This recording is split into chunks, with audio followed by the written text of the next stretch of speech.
So we looked at earlier in the instructional the use of a proactive method to enter into the arm settle through the use of a shoulder crunch, okay? By elevating the man's arms and shoulders over ours, okay?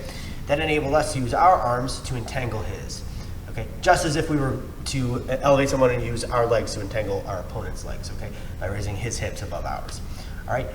Now, one of the great advantages of using a shoulder crunch method of entering into an arm saddle is that the shoulder crunch is a great way to enter into an arm saddle, but it's also a great way to score a sumigaeshi butterfly hook sweep.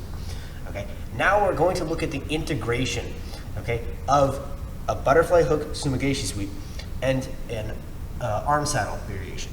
So far, we've looked entirely at the bottom arm saddle, which is the main variation of the arm saddle. You're going to look at maybe like 95% of your arm saddle attacks are going to come from the bottom arm saddle. But now we're going to look at the top arm saddle, which can be very useful in addition to the bottom arm saddle. All right, so we start off just as before. We want the man's wrists over our shoulders, so now we can grasp his triceps, elbows tight to our hips, and elevate him. Now his shoulders are over ours, and as he sits back, we attain a shoulder crunch grip. All right, now I put my foot on his hip to regulate distance. Before, we looked at taking our right foot to the far hip, falling back, and gaining an arm saddle in this fashion. Okay, now this time instead, what we're going to do is with the foot on the hip, I push, he comes back into me, and we're going to score a sumigaeshi sweep, where we take careful attention to make sure that our left leg falls to the outside.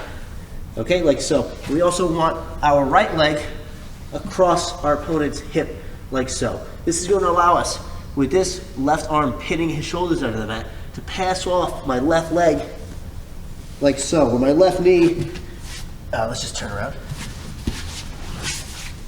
You guys see where my left knee is? It's right here, so my shin is over Pete's neck and shoulders. Okay? Now from here, my forehand on the floor, I post his hand on the mat, and I grip like so, and I bring my elbow into my own hip. Okay? At the same time, I'm going to spin, and I'll turn again,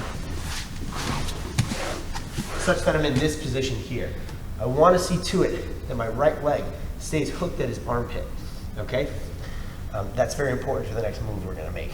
I take this hand, pass off to a kimura, and now here, you can see we're in a great position to fall into our left hip and attain a yoko senkaku, or side triangle. All right? From here, as we looked at previously, we're in an amazing situation to begin coming up. We can get a kimura right there, or we can pass off into a toriko plata. All right? So let's look at that again from the other side.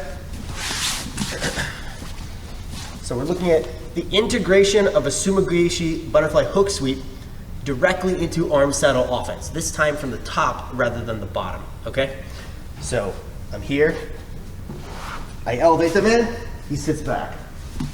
I gain our shoulder crunch, and this time instead of going to the far hip, it stays on the near hip to regulate distance.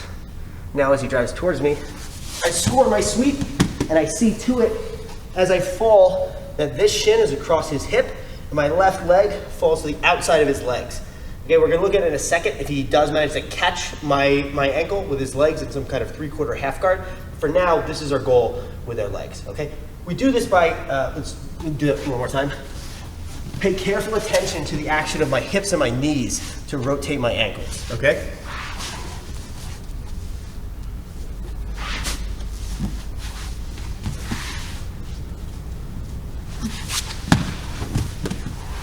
So my hips and knees turn in such a way that allows my ankles to fall exactly where I want them.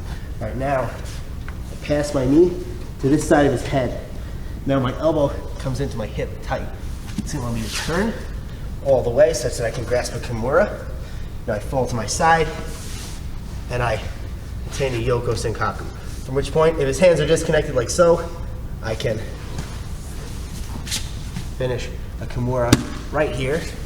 Or if his hands are connected, which is what realistically people will more likely than not be doing, I can grasp here, sit up, come to a dorsal kimura, and now I can pass my foot to the other side and finish with a toriko plata, okay? So, yeah, in summary, The great advantage of the shoulder crunch, in contrast with the Kimura, is that it gives you that ability to transition into a sumigashi or into an arm saddle. And in addition, you can combine those two forms of offense in the fashion we looked at here.